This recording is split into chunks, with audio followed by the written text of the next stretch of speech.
friends, welcome to Ramas Yummy Kitchen. இன்னைக்கு வந்து ஸ்பெஷலா நம்ம என்ன பார்க்க போறோம்னா Kerala style red coconut chutney தான் பார்க்க போறோம். தமிழ்நாட்டு ஸ்டைல்ல நிறைய சட்னி வகைகள் இருக்கு.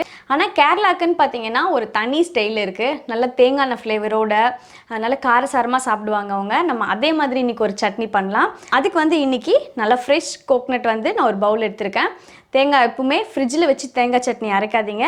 அப்போவே நம்ம துருவி அரைச்சா தான் டேஸ்ட்டாக இருக்கும். இப்போ நம்ம அரைக்க வேண்டியதெல்லாம் ஃபஸ்ட்டு மிக்சி கப்பில் போட்டுக்கலாம். ஃபஸ்ட்டு அரைச்சிடலாம். இப்போ மிக்சி கப்பில் நம்ம துருவி வச்சு தேங்காவை சேர்த்துக்கலாம். அது கூடவே 4 சின்ன வெங்காயம், 3 வரமிளகா, கருவேப்பிலை ஒரு கொத்து, தேவையான அளவுக்கு உப்பு சேர்த்துக்கலாம். இது கூடவே அரைக்க கொஞ்சம் தண்ணி சேர்த்துக்கலாம். இப்போ இந்த நல்லா அரைச்சி எடுத்துக்கலாம்.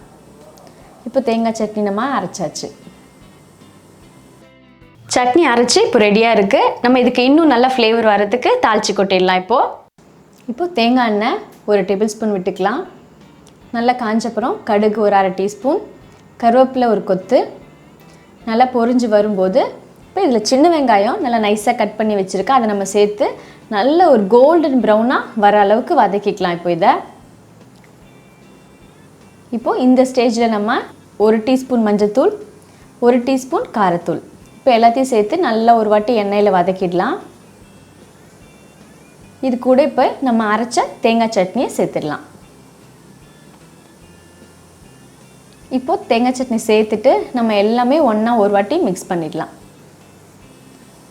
இப்போது டேஸ்டியான நம்ம கேரளா ஸ்டைல் சட்னி ரெடி. இப்போ அருமையான கேரளா ஸ்டைல் சட்னி ரெடி.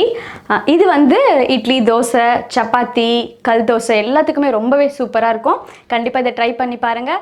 இந்த ரெசிபி உங்களுக்கு பிடிச்சிருந்தா நம்மளோட ரமாஸ் யம்மி கிச்சன் சேனலில் சப்ஸ்கிரைப் பண்ணிக்கோங்க. அடுத்தடுத்து சூப்பர் டிஷ் எல்லாம் வந்துட்டே இருக்குது. திரும்பி ஒரு அருமையான ரெசிபியில் உங்களை நான் சந்திக்கிறேன். அது வரைக்கும் பாய்.